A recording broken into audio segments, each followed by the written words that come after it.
everyone. I'm here today with Wayne Soini. My name is Laura Alberghini Ventimiglia, as the Executive Director Emerita of Gloucester 400.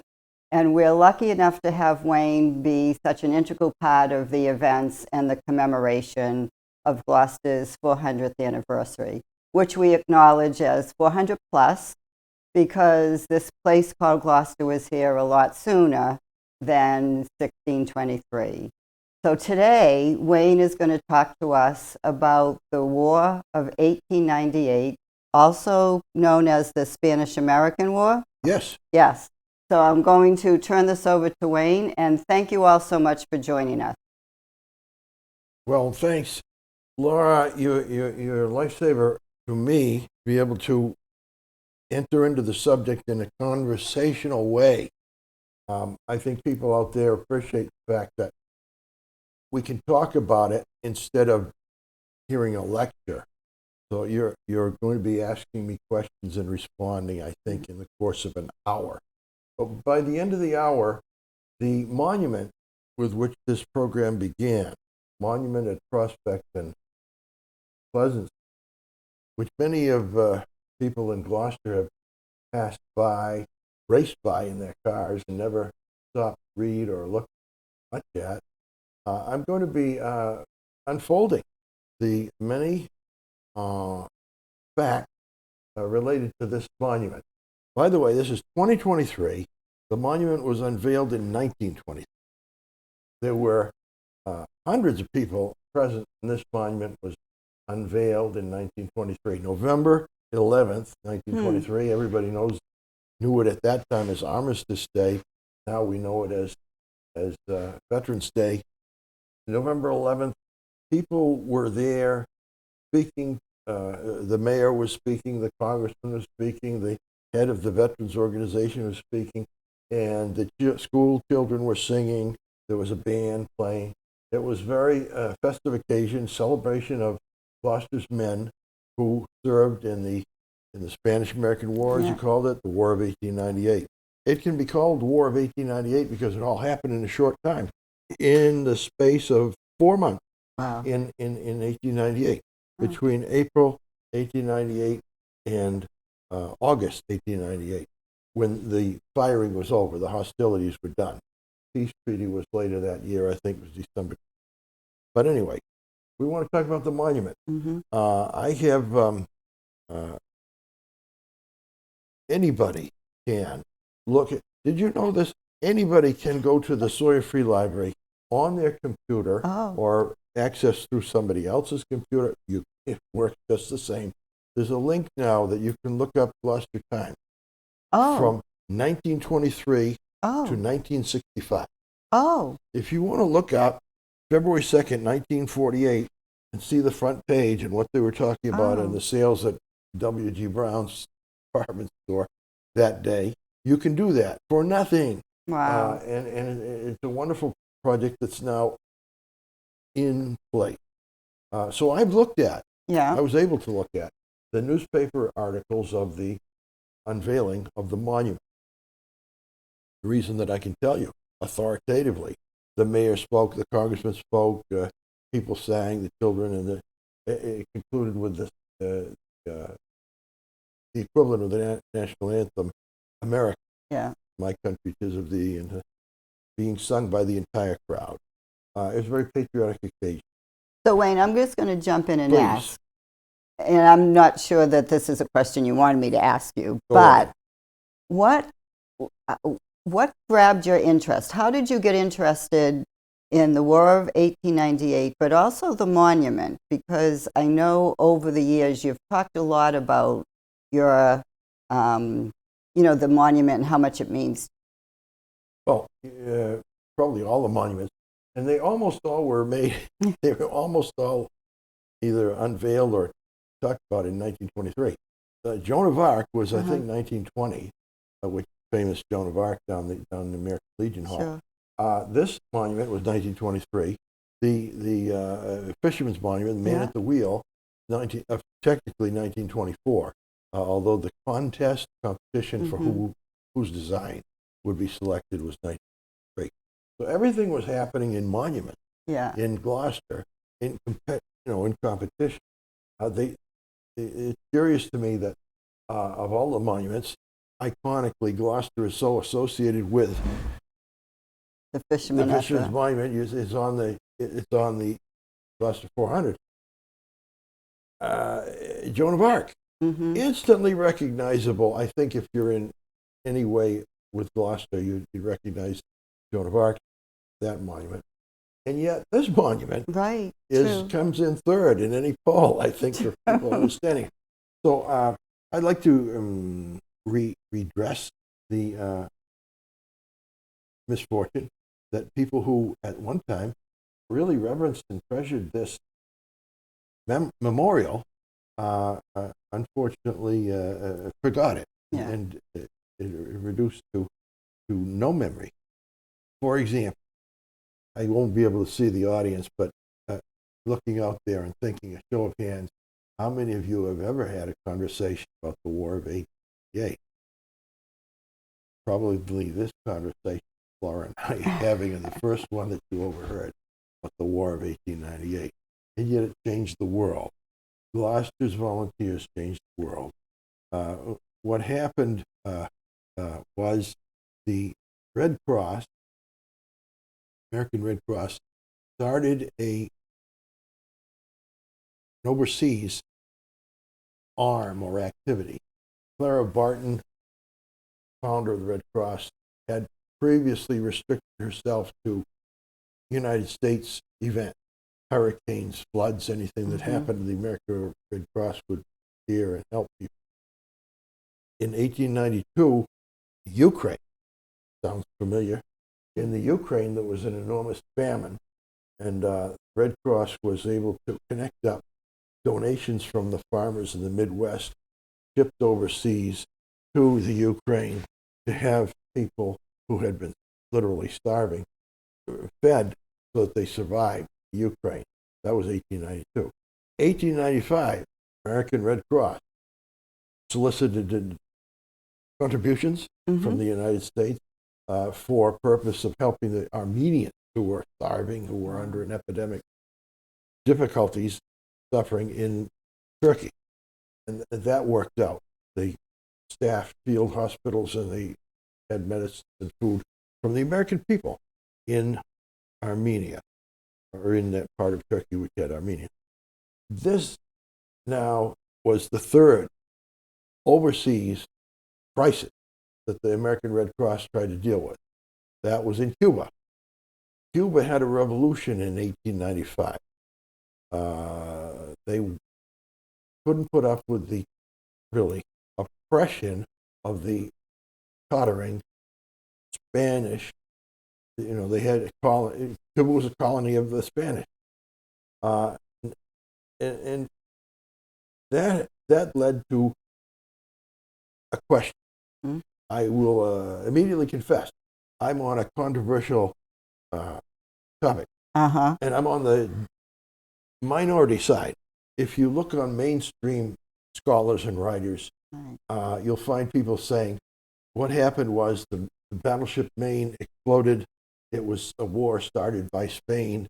We only responded to finish the fight, which Spain began. A man named Evan Thomas, Harvard graduate, in fact, he taught at Harvard. He's a prominent scholar. He's written bestsellers on the New York Times list.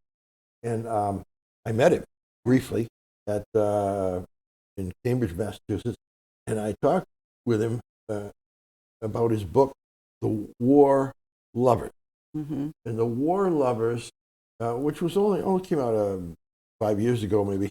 The War Lovers suggests in its subtitle Theodore Roosevelt, Henry Cabot Lodge, and William Randolph Hearst, and the rush to empire, 1898, talks about within America a current of essentially what you might call imperialism. Was that the cause of the War of 18? He says so. Any other historians say so. I don't say so, because I'm looking at the monument here, And I'm remembering things that were said in Gloucester in 1923. That talked about Cuba as a humanitarian crisis that Clara Barton and the American Red Cross could not deal with. That was the cause of the war. Yeah. It was a humanitarian crisis. Try to find for you, as anybody again could look up on their computer, the front page of the Gloucester Daily Times in November 11th, or actually the 12th, the next day, 1923. What was said at the time of the dedication of the monument? This monument, Laura, this monument was dedicated by a committee of, the design was approved. Yeah. By a committee of 12. One was a city councilor, another was a sort of a art major, and there were 10 others who were veterans. They a committee of 12, but 10 of them were veterans of the War of 1898. And so what they said when they designed this monument is authoritative. Why did people go to Cuba? The front. Here is at the unveiling.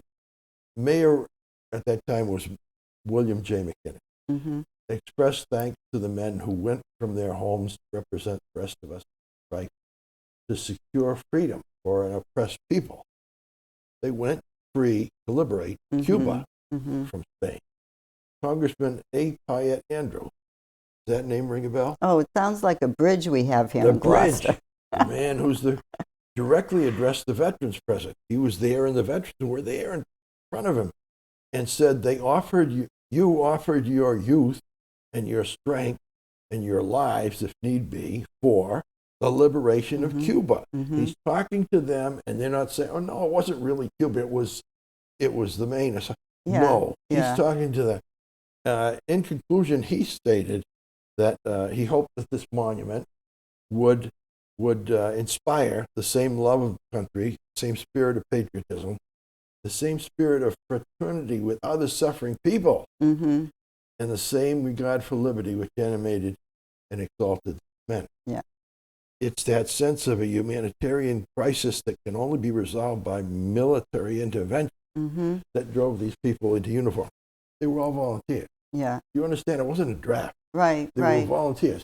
You had to decide, leave your family, your occupation, leave off everything, your education, whatever it was that you were doing, your life. You put your life on hold. In fact, you took your life in your hands, and went to sign up and swear in to be in the USV, United States Volunteer, a unique organization, unique war. It was not a draft. Yes. So there must have been a call for volunteers. What was the call for volunteers? How did people from Gloucester know about it, care about it, know what was happening in Cuba? This is a marvelous question, because it was not exactly a slow motion thing, but it was something that other people were watching throughout the country. Cuba was on the front pages of a lot of newspapers, and in 1895, the revolution people were watching it from afar. A United States senator from Vermont named Redfield Proctor wrote a letter that I should say how I got these. Proctor, Vermont, named after Redfield Proctor. Okay. And the Proctor Free Library, donated by Proctor. He was the richest man in Congress. He owned the Vermont Marble Company, the quarries up there. He had quarries all around the world. He dealt with Italian marble. He had a quarry in Cuba and other places. He was able to know from a nearby town, Rutland, Vermont is near Proctor. He was able to know from a nearby town that there was something going on in Cuba. I went to Proctor, Vermont. It's a small town. How small? There's no business around. If you go there at noontime, everybody's out of town, because that's where they work. They don't work in Proctor. There's no general store. There's no hotel. There's Proctor Library. So I went in there and I asked, do you have the Redfield Proctor archive? They do, in the cellar. On one side, there's a seashell collection for the children to look at, and on the other side, there's some boxes of materials for Redfield Proctor, the Redfield Proctor archive. And I said, well, when I found a letter like this, I said, can I have a copy? Yes, upstairs, they made the photocopy for me. So here's Redfield Proctor in 1895 saying, the sympathy, he's judging the American sentiment. The sympathy for Cuba is, this talk about Cuba, 1895. Right. The sympathy for Cuba is very general, I might say universal, but both houses, Congress, are slow in getting organized, and there's not much chance for anything until this is done. That's an 1895 letter from Redfield Proctor. Yeah. To this day, preserved up in the basement of the Proctor Library. If you fast forward 2 years to the inauguration of William McKinley, at the time he's writing 1895, Grover Cleveland, president. And the inauguration of William McKinley is March of 1897, so 2 years ahead. When at the inauguration, McKinley made a statement in his inaugural address that he's going to preserve, the Monroe Dock. He's not going to intervene in the affairs of other places. Yeah. Such as Cuba. Right. As they're going back to the White House, in the carriage, there's 4 people. McKinley, the incoming president, the outgoing president, Grover Cleveland, and 2 of their friends. Each one, like Grover Cleveland picked one friend to ride with them, and McKinley picked another. McKinley's friend was a man whose name is Kohlsaat. Last name was Kohlsaat, German. It means cabbage.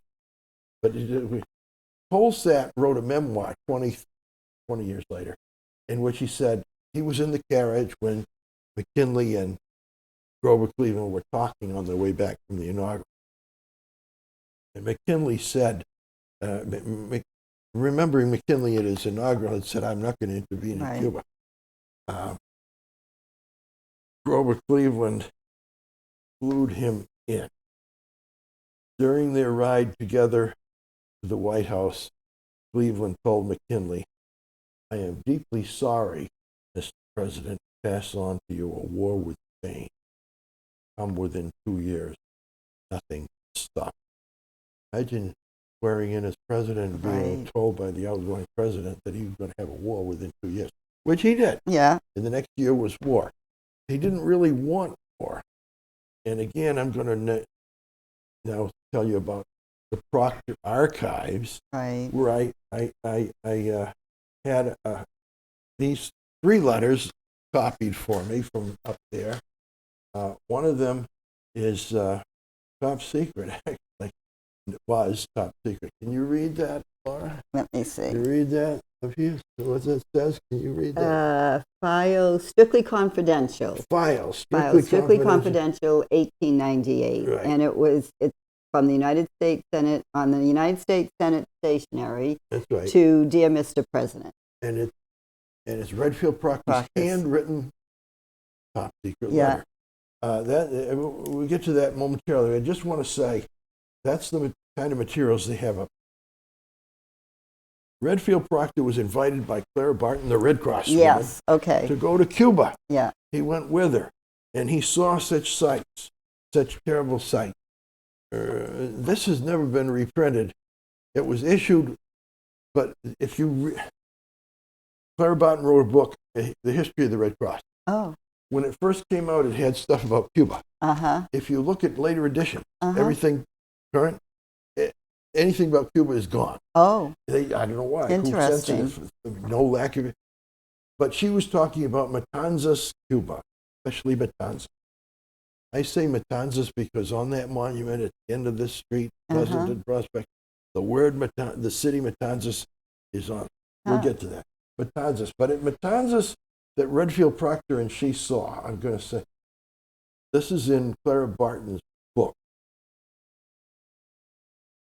Among the notable persons who from time to time visited Cuba was Senator Redfield Proctor. He came imbued with the desire not only to see the condition of the island and the people, but try to find as well what could be done for them. The reports of great suffering had come from Matanzas, and it was decided that that would be our next point of incident. When Redfield Proctor and Clara Barton went to Matanzas, they discovered on the outskirts of the town concentration. Ooh. Actually, by that name. Yeah. If you look up on a computer today, the world's first concentration, you find Cuba. Oh, wow. Not Germany in Right. 19th, Cuba. Hmm. The Cubans between 1895 and 1898, in those 3 years, lost 300,000 people to starvation, disease, epidemic, because they were herded into and guarded. They killed if they tried to escape. These stockades. The Spaniards couldn't control the island. And the way they figured out how they would deal with this is the men were up in the field, up in the hills, fighting, rebel. That was one thing. Behind them were old people, their wives and children. Well, the old people, the wives and children were herded together in the concentration camps. Oh. The most vulnerable people on the island. That's why they died in situ. When Redfield Proctor visited the Matanzas concentration, a young girl died in his arms. He came back from Cuba ready to talk in the Senate and tell what he had seen as witness. When he talked, well, this is again from Proctor Archive. This is a letter from a fellow senator, Senator Chandler. I think he was from Nebraska. My dear Mr. Proctor, if you ever served, this is handwritten in hate, if you ever served God and man acceptably, you did so when you went to Cuba and came back and delivered your testimony. Actually, it was a speech, but he calls it testimony because Proctor was speaking as a witness. What he said went on every newspaper. Some churches, ministers read it as a sermon, even though it was a witness, because it was a human. It begged people, this question: Am I my brother's keeper? And so that's the humanitarian aspect. That was the humanitarian issue that attracted the interest of the people in the United States and led to the call for volunteers to go help. I say so, them. And the monument says so. But Laura, I do just want to tail end the little business of The War Lovers by Evan Thomas. Okay. And he's just one of many modern writers who have made discredited that. Well, this. So remember this. Are you gonna? Yeah. So I'm just going to jump in. Wayne is not going to be happy with this either. Wayne's a bit of an expert here. So when he's talking about going to Vermont and the archives and the Proctor Library and so forth, he studied and researched enough so that he wrote this book called The Cuban Speech. And the Cuban Speech, in my estimation, really makes the case that this War of 1898 was a humanitarian effort, that the war did not start as a result of sinking the Maine, the USS Maine, and it's really, I think, well written and documented. If by any chance anyone's interested in this book, this is actually a copy for Wayne because he doesn't have a copy of his own book, so I'm turning it over to him. But this book is available through the bookstore on Main Street. Special order. I checked with them, Arwen, the other day, and Arwen's more than happy to order this for anybody who's interested. Okay. It's well worth the read, All right. I think. So I'm going to pass that to you with my belief Thank you. that Senator Proctor, Redfield Proctor, and his effort to relieve the Cubans of their misery was what led to the call for volunteers that led to the War of 1898.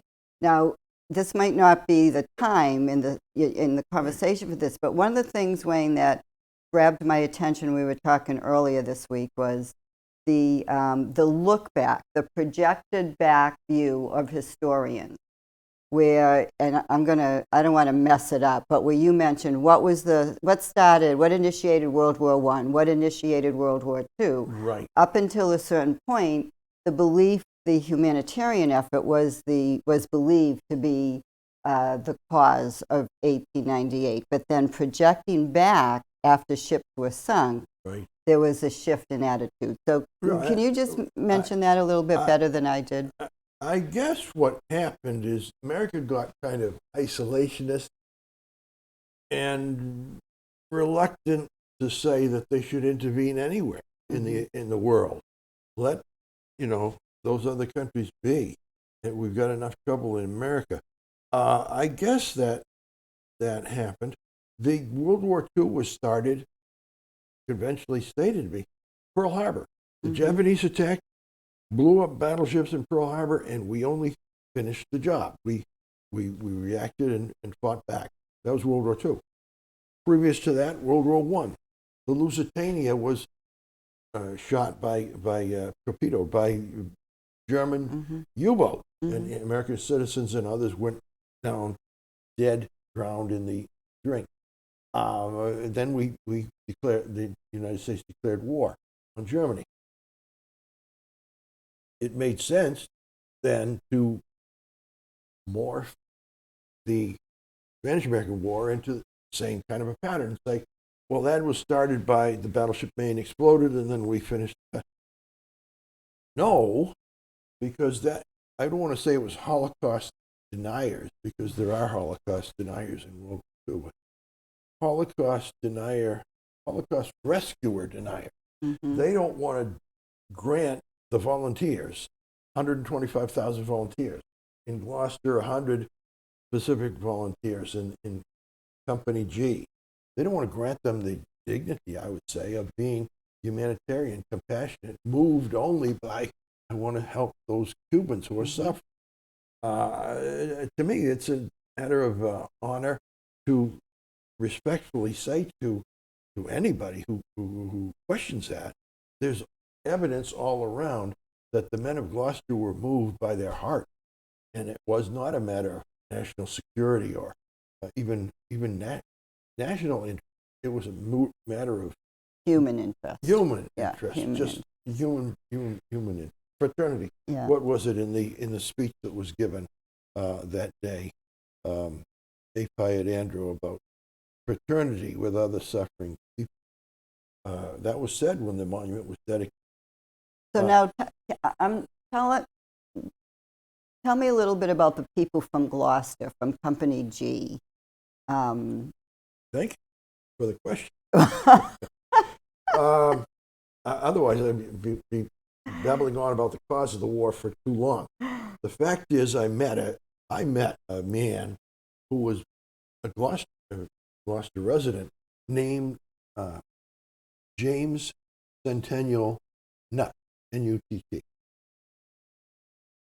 I was headed for the high school. I had missed the school bus. I was in a rush. This car pulled alongside out near Gleason's Bait and Tackle. So Gleason's Bait and Tackle Which used was to be on Washington Street, where near the cutoff to Centennial. Centennial. So just before the right that you would take to go on Centennial. Right. Okay. And inside was a man all dressed in dark blue. Inside the car. Inside the car. He was driver. And he looked and said, "Are you going to the high school?" I said, "Yes." He said, "Would you navigate for me? I don't know my way, I've never been in the high school." Sure. So I jumped in, and off we were riding to the high school. And I guess I said my name, and he said his. His name was James Centennial Nutt. and he asked me, why do you think I was named Centennial? Oh. He was born on July 4th, 1876, which is, how do you call it?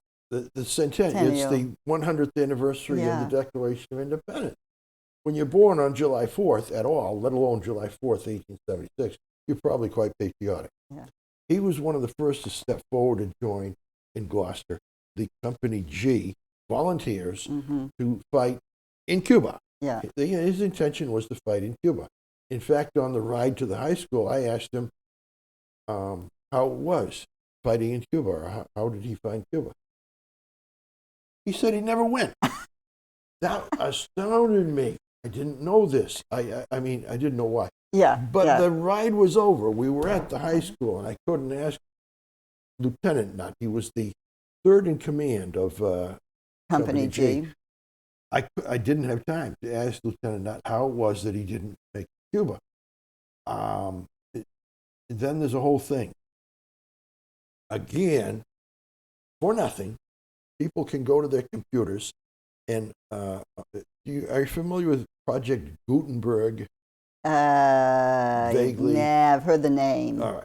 On the internet, or whatever word, is Project Gutenberg. They take old books that are out of print and they make them available on computer, because how else are you going to find a copy? Actually, you can find a copy of this book on eBay for about $10. It's called 12 Months with the 8th Infantry by Harry Weber. And the 8th Infantry was about 1,000 people, and it included Company G, 100 people from Gloucester. So 12 months with the 8th Infantry for nothing. You can read it on. I'm going to interrupt you and put a plug in for Dogtown Books. Go ahead. So Dogtown Books, as people know in Gloucester, specializes in out-of-print books or hard-to-find books. Now, I didn't know about this particular book that Wayne's mentioning, but if somebody's interested, besides looking online, it might be something that you could get through Dogtown Books. Sure. If you wanted a copy of your own forever, then that might be a way itself. to go. Okay, sorry to interrupt. Harry Weber, and I never met, not being kept. I mean, Lieutenant Nutt I met. I never met Harry Weber. He was one of the people in the 8th Infantry, one of the fellow volunteers, who, I think it was about 1908, made a whole regimental history of the 8th Infantry. And he described everybody and where they went. And there's chapters about mustering in, and then, now hear this, Chickamauga. Well, that's a battle in the Civil War. That's in Georgia. And Lexington, Kentucky. That's on the state. That's in the state. And Americus, Georgia. That's all in this country. And then after the war, another chapter, this is after the war is ended, Matanzas. Oh. Then is Matanzas. Oh. That's how it happened. They didn't go to fight in Cuba because the war was over. By the time they were, but they suffered. Organized. They suffered. In Georgia and Lexington, Kentucky, together, Company G, which was 100 people, lost 4 who died. 3 of them to typhoid fever, because the Army put together 50,000 people in Chickamauga, which was a battlefield with it had no infrastructure. It had no pipe for water and sewer. It didn't have really food supplies regular with railroad to come in with the cornflakes in it. Just terrible conditions. People got sick. And the Army, actually, that's why they pulled out of Chickamauga and moved people back up to Lexington to be able to recuperate from terrible conditions in Chickamauga. But anyway, these things are in the regimental history, and it explains in a way that I never heard from Lieutenant Nutt, because we didn't have time, why he did not go to Cuba. When the war was over, when the war had ended successfully, he resigned. There was a general order. I mean, they had 125,000 volunteers, and they didn't need anybody because the war was over. So under the general order, people who had personal reasons could resign. And he resigned because he was going home to get married. He'd put the real personal. That's a very personal reason. He put his courtship on hold Yeah. so he went very, very nearly December after the peace treaty was signed. Lieutenant. So he Now, was born and raised in Gloucester, married in Gloucester. Did he die in Gloucester? He did. I think even so.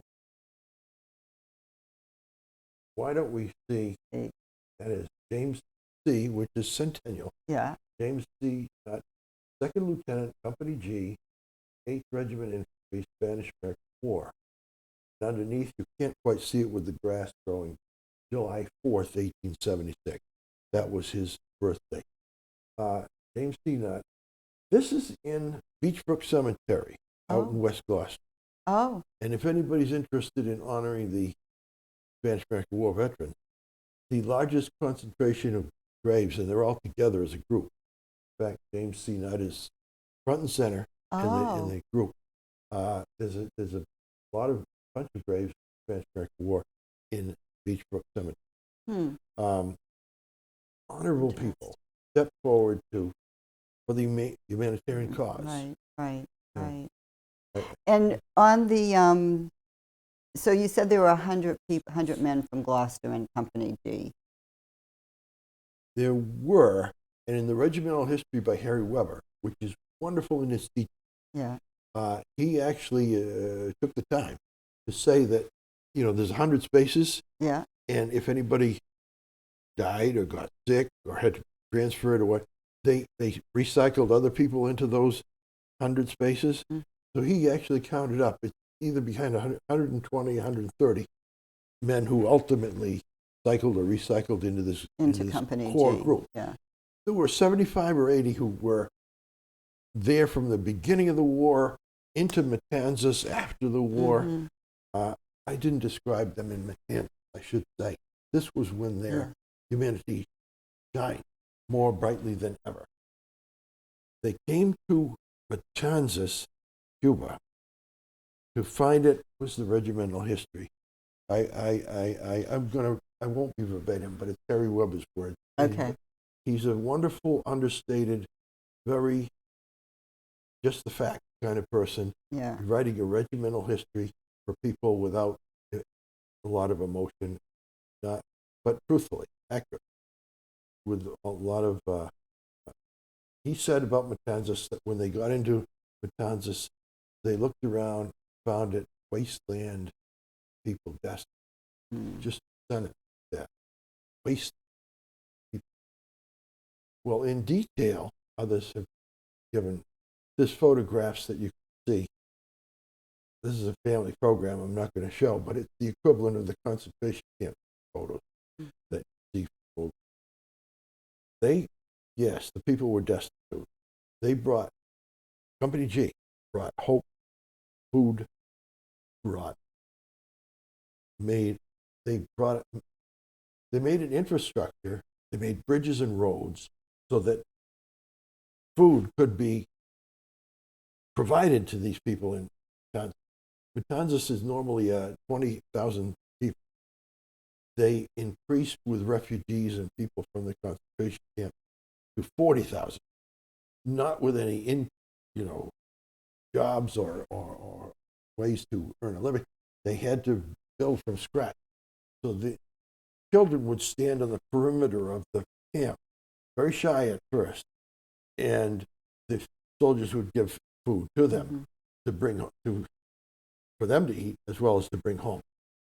And gradually they got less shy, so they were getting fed regularly. And the road, they brought on ship a bunch of explosives. Gloucester has people who worked in the quarries. Gloucester has people who understood handy work.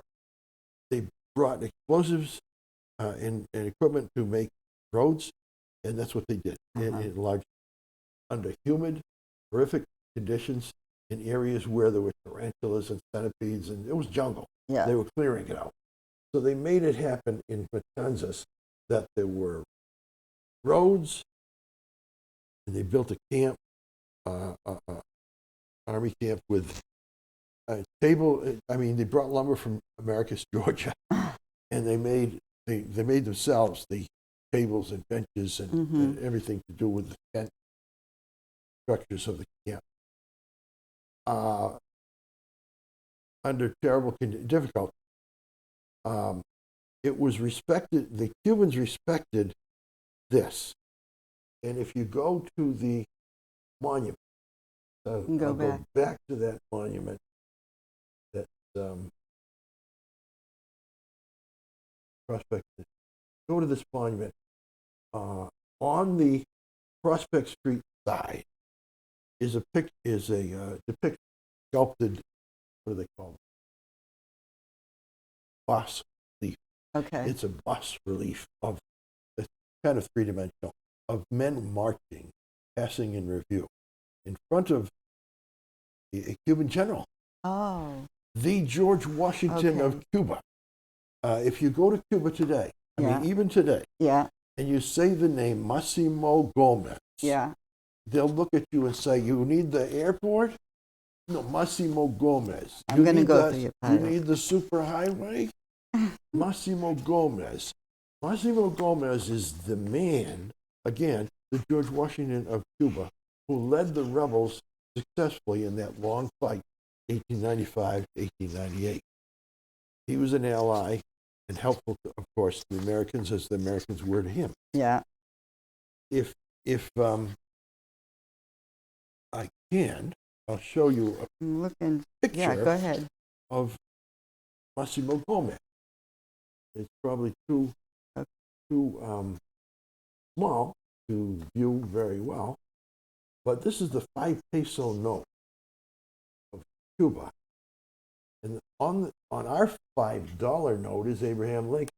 On their 5-peso note is Massimo Gomez. And he is. I know. I thought there was a photo of him in your. Let's do it this way. Did I? Yeah. I probably messed all your pages up. Your memory is good.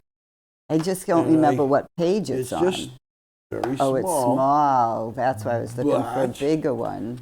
This is a picture photo of Massimo Gomez on his horse, which was as the men of Company G in Matanzas saw him, February 20th, 1899, after the war. But he honored them being present, and they honored him by passing in review. According to the regimental history, which was this Harry Weber, he said, with flags flying everywhere, flowers were strewn from balconies as the general horseback rode to, then through Matanzas, accompanied constant roar. And it's is it his face that's on one side of the monument? Or did I misunderstand? No, you'll get me laughing because his name is on there, and they say the troops are passing in review to Massimo Gomez. Massimo Gomez. I've looked at that monument and that picture, and up and down and around. I don't see anybody on horseback.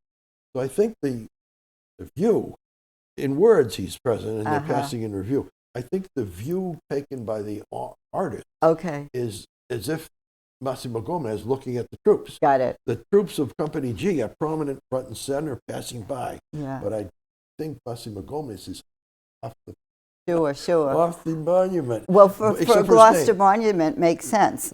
Let's see the Gloucester men on the monument. Great. I get. The thing is, Laura, we've all found this to be true in Gloucester's history, and you've written history. There's an up and down and a sweep of history where people change their minds about the way they view it. The past keeps changing. And one instance of that I can give you in popular history, probably you can see it on late night television sometime. If you ever look at the Fred Astaire and Ginger Rogers movie on Vernon, what is it? Vernon and Irene Castle. This is on DVD as well as on late night television. See these, what is it, the Turner Network or something? Oh, sure, yeah. In about the first half hour, Fred Astaire is visiting Ginger Rogers, which is Vernon is visiting Irene at her house. And there's a moment in which she goes off to change or something and it leaves him alone and he has nothing to do. And he looks around for what to do. Remembering this is like 1900. And he picks up a stereo. You remember those stereopticon things you look through that's like three-dimensional? Yes. Old-fashioned. I remember pictures of them. I don't remember them myself. No television, no computers, no hi-fi, nothing. Just such a thing as that. So he picks it up and he looks through it. And it's a cartoon. It's a three-dimensional cartoon. And he recites very dryly, it's a punchline, really. Uncle Sam stoops to relieve the suffering people of Cuba. And he puts it down. So you can see, this is the 1930s. I think you said this movie goes something like 1938. Fred Astaire is speaking for, I guess, the American public, who have gone through World War I, soon will be going through World War II, and have their minds of how do we combat fascism, everything. There's not a lot of recollection of the humanitarian effort, bravery of the men of 98 generation. They're sort of, again, punchline and a joke, more than people got cynical and people forgot it. The only way I guess they could keep alive a sense that these people really were patriotic and really did something magnificent was to develop the myth of the Maine as the reason for the War of 1898. But I think I've been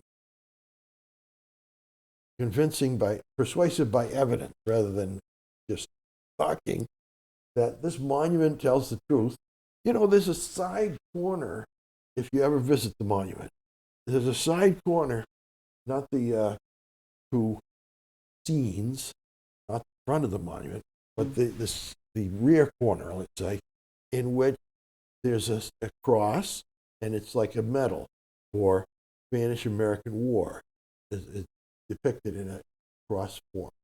And the cross at the very top is written with Cuba. And then on the side it says Philippines, Puerto Rico. The idea was that's where Gloucester men were active. And really, this is the first installment today about the land war and the soldiers, Company G. But next time we'll get into the Sea War and the USS Gloucester, where one Gloucester man was involved in the USS Gloucester, and the other Gloucester people who volunteered were in other vessels during in other engagements of the war. So the war at sea is next time. Okay. This time we've covered Company G and the start of the war, humanitarian crisis that these men went forward to relieve. And it's a time-wise, or it's timely in a way, wouldn't you say? Because this year we're commemorating the 400th anniversary of Gloucester. Although, as I mentioned in the beginning, we across the city recognize it as 400 plus because people were here in Gloucester. There were indigenous people. There were explorers. There were others here long before 1623 when the English came to colonize it. But let's just say for the sake of the anniversary year, it's the 400th anniversary. The monument was dedicated in 1923. So this year is the 100th anniversary of the monument, and it's also the 125th anniversary of the actual War of 1898. So within this year, I think the anniversary that we're celebrating this year, commemorating, really is an opportunity to highlight and honor the men from Gloucester who did volunteer for the War of 1898. It just seems to be like a nice tie-in when we look at our past and we look at the people, particularly seeing as our tagline is "Our people, our stories." These men certainly are part of that story. Yeah. And on the monument, I've never been to the monument because I'm going to one day figure out where to park and how to cross the street without getting hit to look at it. But on the monument, doesn't it list all of the men's names? Are they on the actual monument? Good question. There's a plaque in City Hall Okay. that honors the 100 people in Company G by name. Okay. It doesn't indicate what I said the regimental history shows. I mean, I can tell you the four names of people who died of typhoid or peritonitis, one of them.